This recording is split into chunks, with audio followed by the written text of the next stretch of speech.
His Excellency Dmitry Medvedev, Chairman of the United Russia Party, Deputy Chairman of the Security Council of the Russian Federation, Chairman of the Organizing Committee of the Forum of Supporters of the Struggle Against Modern Practices of Neocolonialism for the Freedom of Nations, Excellencies, leaders of political parties, invited guests, ladies and gentlemen, it gives me great pleasure to add my voice to this forum of supporters of the struggle against modern practices of neocolonialism for the freedom of nations.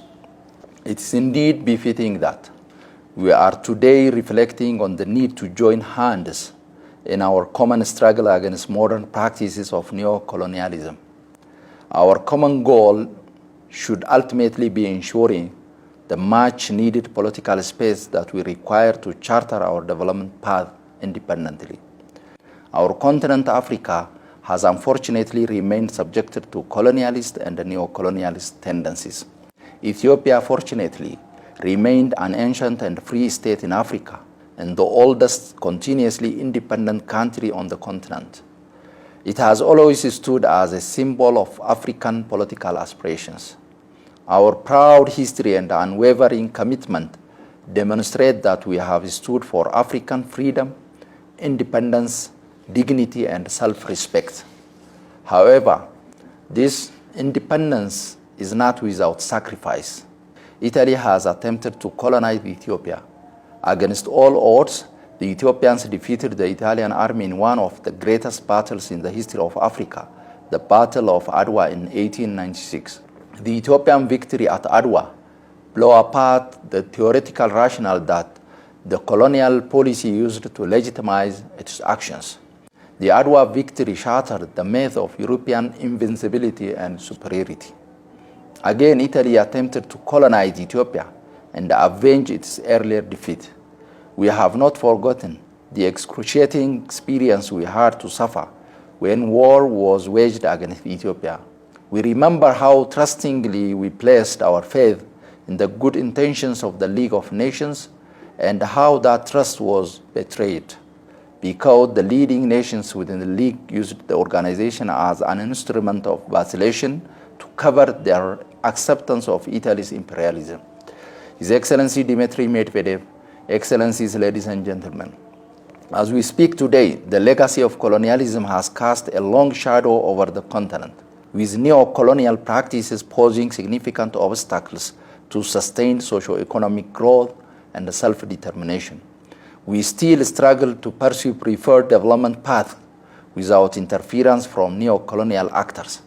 The international system is purposefully designed to favor the few at the expense of the rest.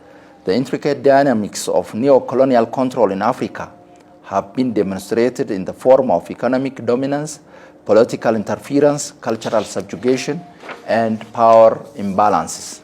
In the same vein, foreign aid, trade, multinational corporations, and international financial institutions are employed to perpetuate neo-colonial practices.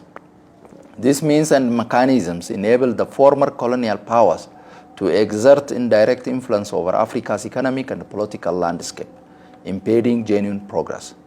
That is why we need to form a solid alliance to realize a world where we feel free. Despite the concerted efforts to undermine Africa, we have proved to be resilient. With the leadership of the Prosperity Party, my country, Ethiopia, has chartered its path towards prosperity. We incorporated self-sufficiency and a green legacy as primary goals. We are focused on cooperation, coordination, and collaboration to change the lives of our people. That is why we demand the freedom to choose our development path without any external interference. We can all agree that Africa's independence following decolonization has not translated into genuine autonomy and self-sufficiency. Instead, the continent continues to face economic dependence, corruption, and stagnated development due to neo-colonial exploitation. The exploitation of Africa's vast natural and human resources, unequal trade relationships, and support for regimes that are disloyal to their people and country have all contributed to the continent's ongoing struggles. Our deliberation must then focus on addressing these challenges.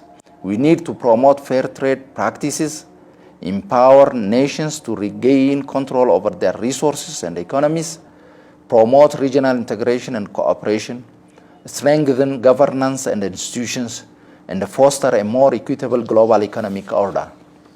Prosperity Party believes that we can achieve genuine economic growth, social progress, and self-determination by countering neo-colonial practices and fostering sustainable development.